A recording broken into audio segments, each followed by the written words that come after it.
Have you ever met someone who can turn every conversation into a mirror reflecting only themselves? Someone who thrives when you're unsettled, but crumbles when you stand calm and centered. These are the moments when dealing with a narcissist feels like walking through a storm.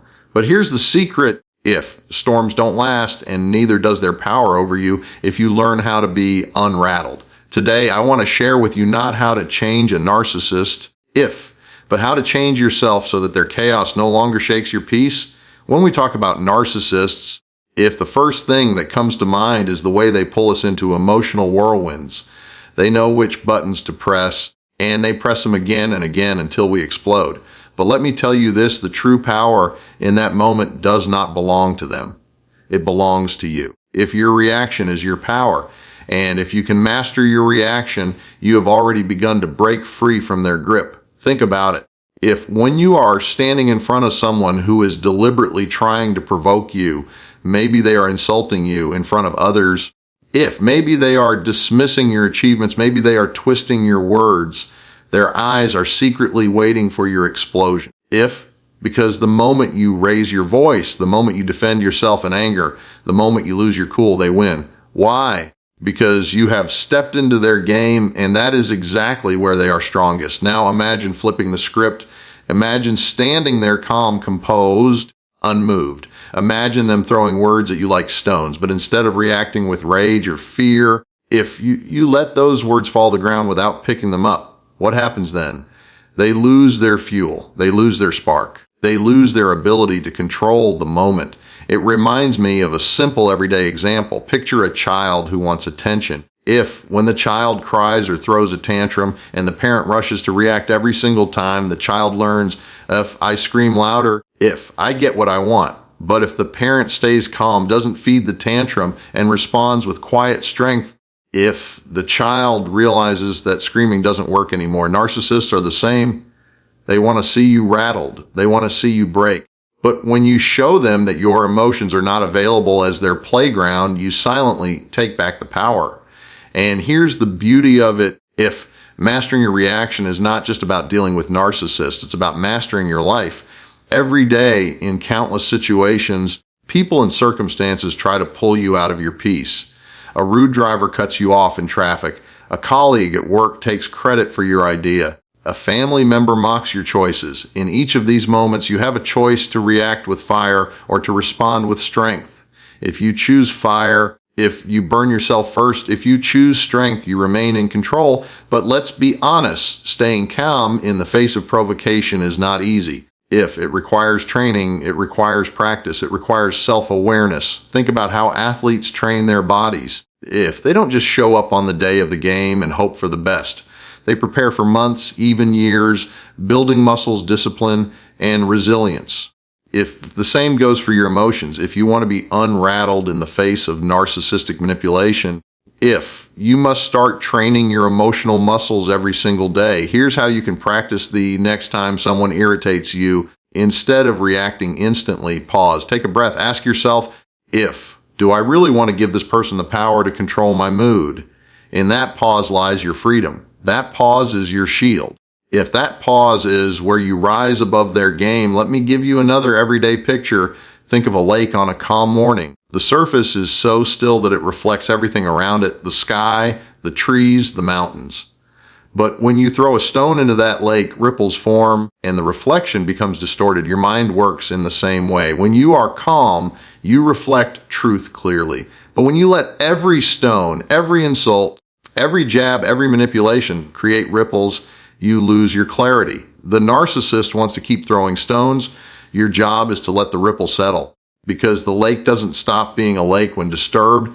It always returns to stillness, and so can you. The greatest strength is not in shouting louder, not in proving them wrong, not in retaliating with equal force. The greatest strength is in remaining steady when they expect you to crumble. That's when the tables turn. That's when they realize you are no longer a puppet for their strings. And here's the best part. When you learn to master your reaction, you don't just protect yourself, you inspire others. Imagine your colleagues seeing you handle a manipulative boss with calm confidence. Imagine your family watching you stay graceful when someone tries to provoke you. Your calmness doesn't just disarm the narcissist, it uplifts the people around you. Because strength is contagious. If just like panic spreads quickly in a crowd, so does composure. So the next time you find yourself face to face with a narcissist, remember this: they are not as powerful as they seem. Their power is borrowed from your reaction. Take that reaction away and they are left powerless.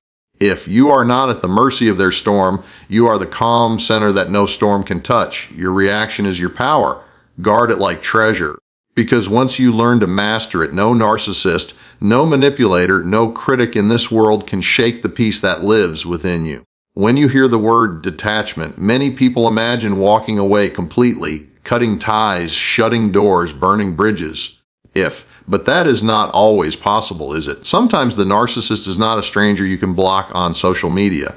Sometimes it's a colleague you see every day, a family member you cannot avoid, or even someone you once deeply loved. In those moments, detachment is not about walking away physically. If it is about walking away emotionally, it's about choosing not to carry their chaos inside your heart. Think of it this way: if you were standing in the middle of a storm, drenched by rain and shaken by thunder, you would feel powerless. But if you stepped inside a house with strong walls and a roof over your head, the storm would still exist, but it could no longer touch you. Detachment is building that house within yourself. The narcissist may continue to rage, criticize, or manipulate, but you learn to watch it from behind the window of your peace. You see it, you acknowledge it, but you don't step out into the storm. If this is easier to understand with a daily life example, imagine a colleague at work who constantly belittles your ideas. Every time you share something, they roll their eyes or make a cutting remark. In the past, this might have ruined your entire day. You would replay their words in your mind, question your worth, and feel anger long after the meeting ended. But detachment teaches you a new approach. Instead of carrying their words with you, if you leave them where they belong with them, you remind yourself their remark is a reflection of who they are, not who I am. That shift is detachment. It doesn't mean you stop working with them. It doesn't mean you stop contributing. It simply means you stop absorbing their negativity as truth. And here's the powerful truth: detachment doesn't make you cold, it makes you clear. You can still care for people, you can still engage, if you can still show kindness, but without letting their drama dictate your emotional climate. Think of it like driving in traffic. You can't control if another driver cuts you off. You can't control if someone honks unnecessarily, but you can control whether you chase after them in anger or whether you take a breath and keep driving peacefully toward your destination. The cars may surround you, but they don't have to control your journey. So, how do we build this kind of detachment? It starts with boundaries. Boundaries are not walls, they are doors with locks. They don't keep everyone out, they simply control who has access to your inner world. When a narcissist tries to guilt you, manipulate you, or draw you into endless conflict, detachment allows you to say, I will listen, but I will not absorb. I will interact, but I will not be consumed. It is the art of being present without being pulled. Let me share another everyday picture.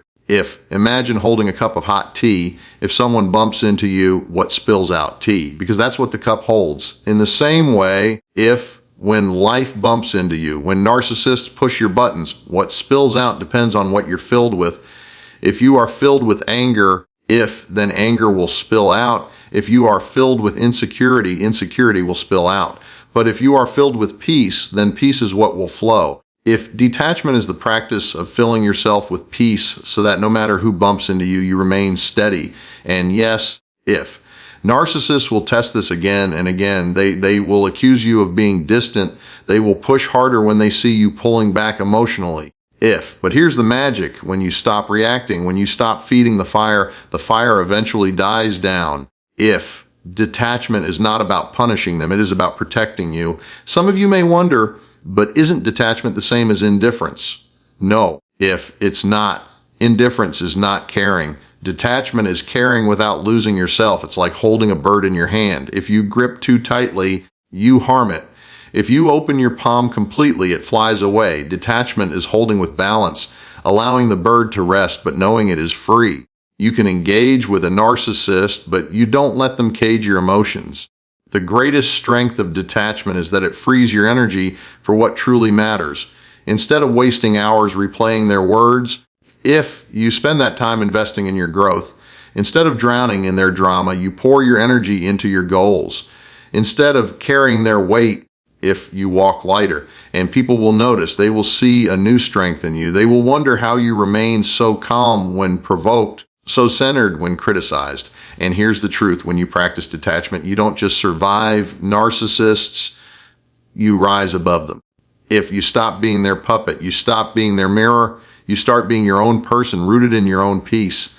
So remember, if detachment does not mean you disconnect, it doesn't mean you stop caring, stop loving, or stop showing up. If it simply means you refuse to be dragged into battles that are not yours, you learn to observe without absorbing, to engage without entangling, to care without carrying. And when you live like this, no narcissist, no matter how cunning, can shake the ground you stand on. When we think of victory, if most of us imagine winning arguments, proving someone wrong, or coming out on top in a confrontation, if that is what society teaches us, that strength is measured by how loud your voice is, how sharp your words are, and how effectively you can defeat the other person.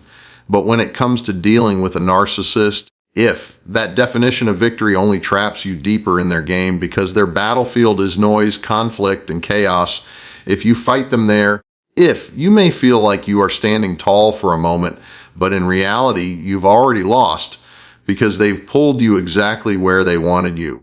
If true victory, my friends, is not found in outshouting the narcissist, not in proving them wrong, not in beating them at their own game. True victory is found in silence, in the calm refusal to participate in the drama, in walking away with your peace intact. Silence, in this case, is not weakness, it is wisdom.